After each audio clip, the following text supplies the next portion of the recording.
18 தர்பார் வந்துட்டாயா. வணக்கம் மக்களே, வழக்கம் போல இன்னைக்கும் 18 தர்பார்ல உங்களை குஷிப்படுத்துறதுக்காக ஏகப்பட்ட விஷயத்தை கொண்டு வந்திருக்கோம். தர்பாரை தொடங்கிடலாமா? இருமாப்போட சொல்லுகிறேன், இருமாப்போட சொல்றாங்களாம் திருமதி கனிமொழி 200 இடத்துல வெற்றி பெறும். ஏதோ கனவுல வந்திருக்கோம், நனவாகாது.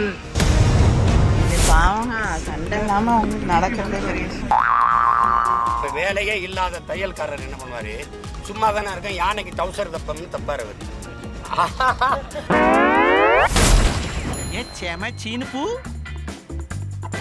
ஆட எப்படின்னு மைண்ட் வாய்ஸ் அப்படியே கேட்ச் பண்றீங்க போங்க. லேசுப்பட்ட ஆள் இல்லைனா நீங்க. நான் 12 மணிக்கே பேசுவதாக இருந்தேன். நல்ல பசி நேரத்தில் எனக்கு இந்த மைக்கு கொடுத்துருக்குறாங்க. பல பேர் நினைப்பீங்க சீக்கிரம் பொதுச் செயலாளர் முடிச்சா அற்புதமான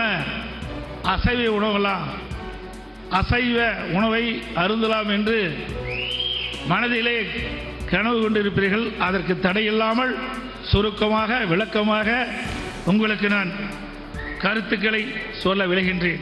ஏகப்பட்ட கிரிக்கெட் மேட்சை பார்த்துருப்பீங்க. இப்படி ஒரு கிரிக்கெட் மேட்சை பார்த்துருப்பீங்களா? காச நோய் தொடர்பான விழிப்புணர்வை ஏற்படுத்துறதுக்காக டெல்லியில மக்களவை மாநிலங்களவைக்கு இடையில ஒரு கிரிக்கெட் போட்டி நடத்தியிருக்கிறாங்க. ஆமா,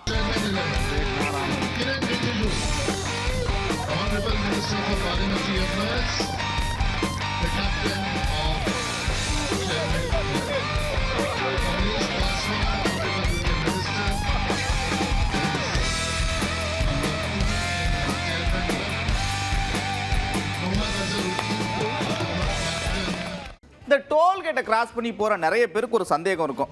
நம்ம இதில் காசு இல்லைன்னா நிறுத்திப்படுறாங்க, இந்த பஸ்ஸுலாம் காசு இல்லைன்னா என்ன பண்ணுவாங்க, நிறுத்துவாங்களா விட்டுருவாங்களா அப்படின்னு. உங்கள் சந்தேகத்துக்கெல்லாம் விடை கிடைக்கிற மாதிரி கிருஷ்ணகிரி டோலில் ஒரு சம்பவம் நடந்திருக்குது. ஆமாம், காசு இல்லை அப்படின்றதுனால அரசு பேருந்து சும்மா 1 மணி நேரம் அப்படின்னு நிறுத்திவிட்டாங்கன்னா பார்த்துங்க. 1 மணி நேரம் அப்படின்றது 1 மணி நேரம் அப்படின்னு பார்க்க முடியாதுங்க. அங்கே உள்ளே உட்காந்துருக்கிற எத்தனை பேருக்கு என்னென்ன வேலை இருக்கோ, எவ்வளோ நேரம் வேஸ்ட்டு.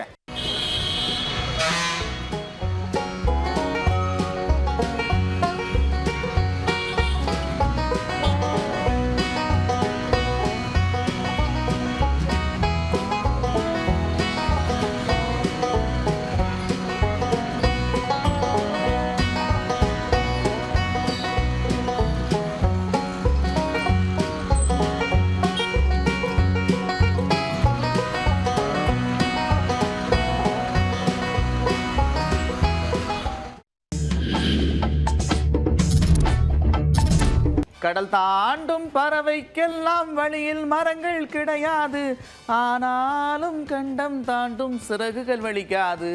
அப்படிதான் கண்டம் விட்டு கண்டம் தாண்டி வேடந்தாங்கல் பறவைகள் சரணாலயத்துக்கு பறவைகளோட கூட்டம் வர தொடங்கியிருக்கு. பறவைகளை பாதுகாக்கிறதுக்கு பிளாஸ்டிக் தடை பண்ணியிருக்கிறாங்க.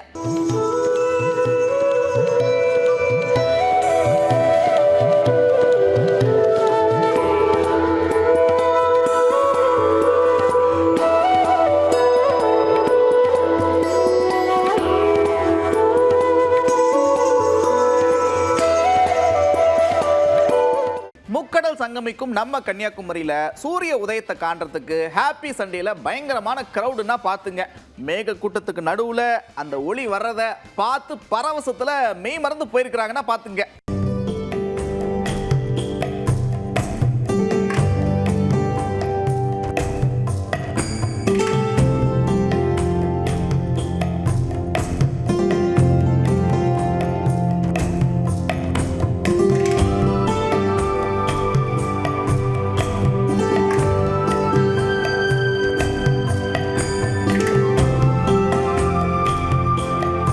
பிரமாதமா விளையாடுறீங்களே, இம்புட்டு நாளா இது தெரியாம போச்சு.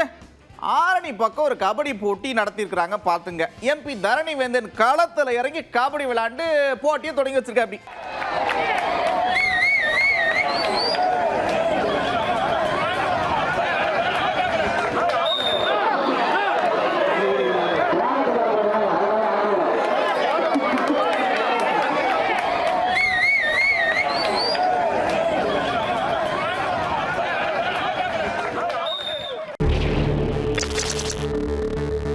ஓசூர்ல சகோதரர்கள்லாம் ஒண்ணா சேர்ந்து ஒரு ரெடிமேட் துணி கடையை வச்சிருக்காங்க. வியாபாரம்லாம் நல்லா போயிட்டு இருக்க திடீர்னு ஏற்பட்ட தீ விபத்துல லட்சக்கணக்கான பொருட்கள் எரிஞ்சு சேதமாயிருக்கு. இதுல இன்னும் சோகமான விஷயம், கல்லாப்பெட்டியில வச்சிருந்த 1 லட்ச ரூபாய் ரொக்க பணமும் எரிஞ்சு சேதமாயிருக்குன்னா பாத்துங்க.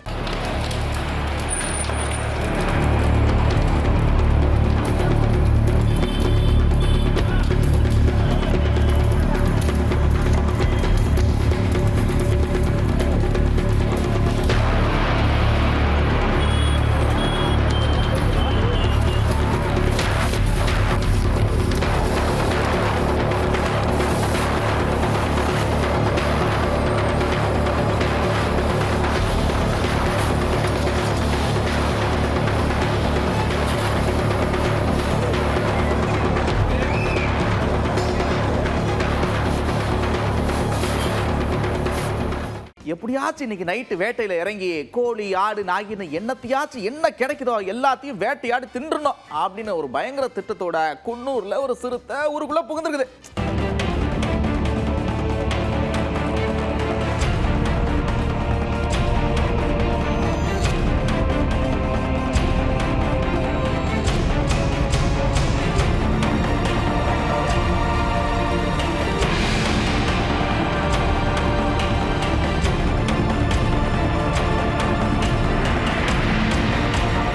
இந்த மாட்டு வண்டி எல்கை பந்தயம் அப்படின்னாலே காரைக்குடி, புதுக்கோட்டை, சிவகங்கை இந்த பக்கம் தாங்க பயங்கர பிரபலம்.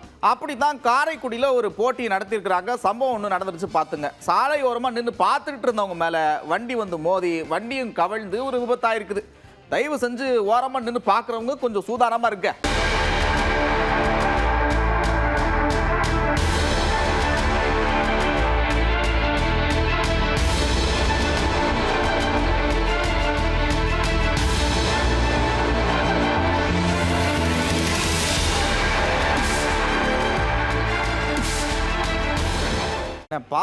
பார்த்து கொஞ்சம் பொறுமையா சூதானமா இருக்க வேண்டாமா? அங்க பாருங்க, கன்னியாகுமரியில் இப்படித்தான் பின்னாடி வர வண்டியை பார்க்காம ஆட்டோ ஓட்டுநர் ஒருத்தர் யூட்டன் எடுக்கிறதுக்காக ஆட்டோ எடுத்துக்கிறாரு. பின்னாடி வந்த வாகனம் மோதி விபத்தாயிருச்சு.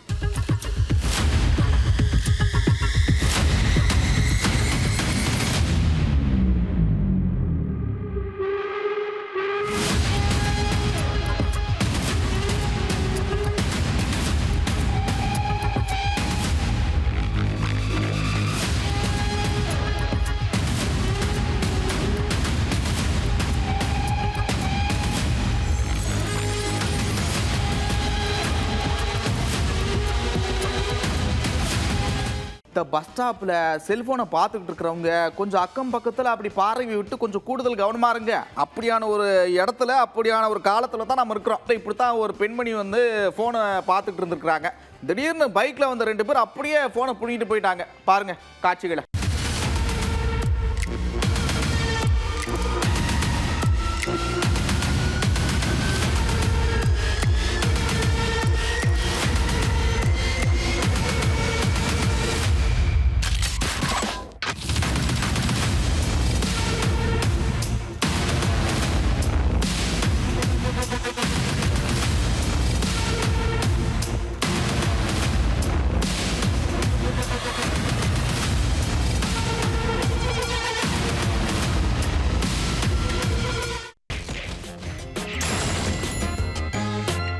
பலிக்காது, பகல் கனவு பலிக்காது. இருமாப்போடு சொல்லுங்க, என்னத்தையாவது சொல்லுங்க.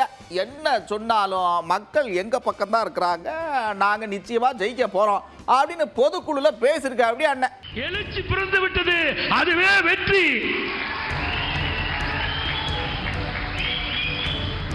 கிராமத்தில் சொல்லுவாங்க, ஒரு விதை முளைக்கின்ற பொழுது அதனுடைய விளைச்சல் எப்படி இருக்கு என்பது கணிப்பார்கள். அதே போல அனைத்து இந்திய அண்ணா திராவிட முன்னேற்ற கழக எழுச்சி அடுத்து வருகின்ற 2026 சட்டமன்ற தேர்தலில் வெற்றி.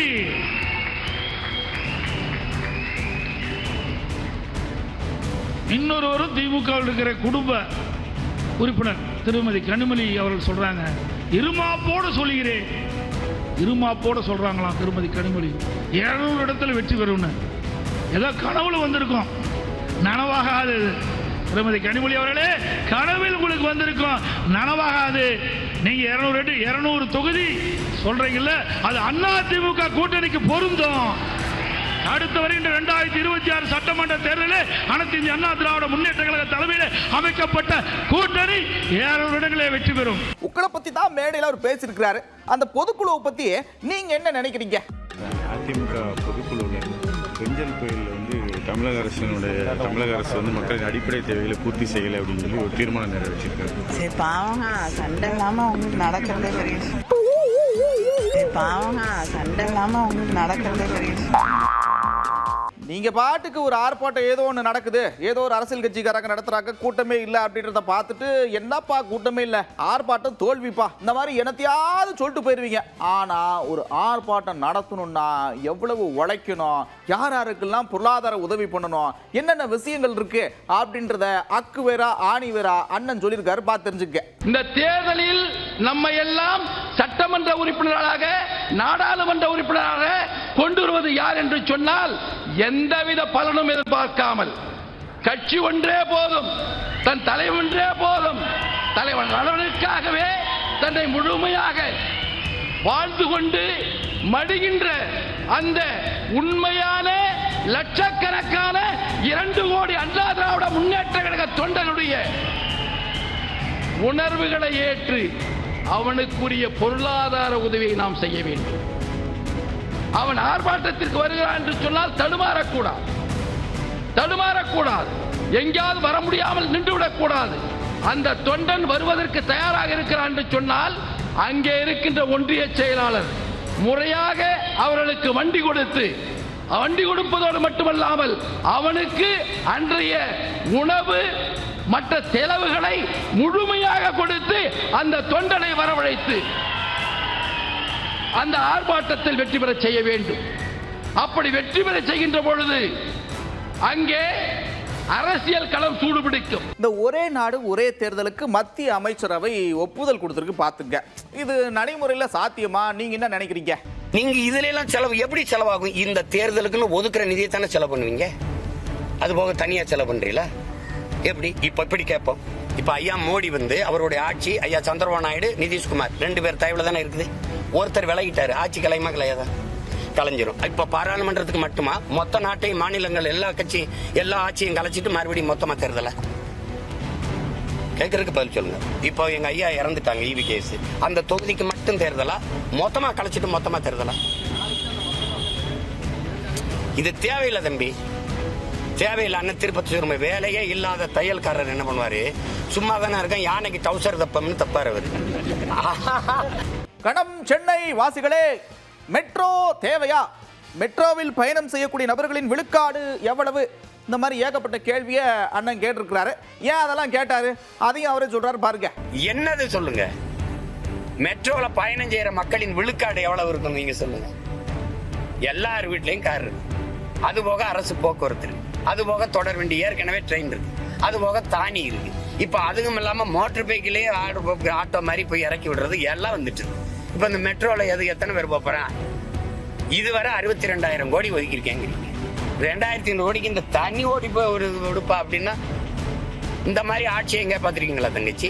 ஜாலியா சிரிச்சிருப்பீங்க, பார்த்துருப்பீங்க. ஆனா பாருங்க, கடையை மூடுற நேரம் வந்துருச்சு. மறுபடியும் இதே மாதிரி ஒரு தர்பார்ல உங்களை சந்திக்கிறேன். அதுவரை விடைபெறுவது நான் நந்தா. இது 18 தர்பார். 18 தர்பார் வந்துட்டாயா.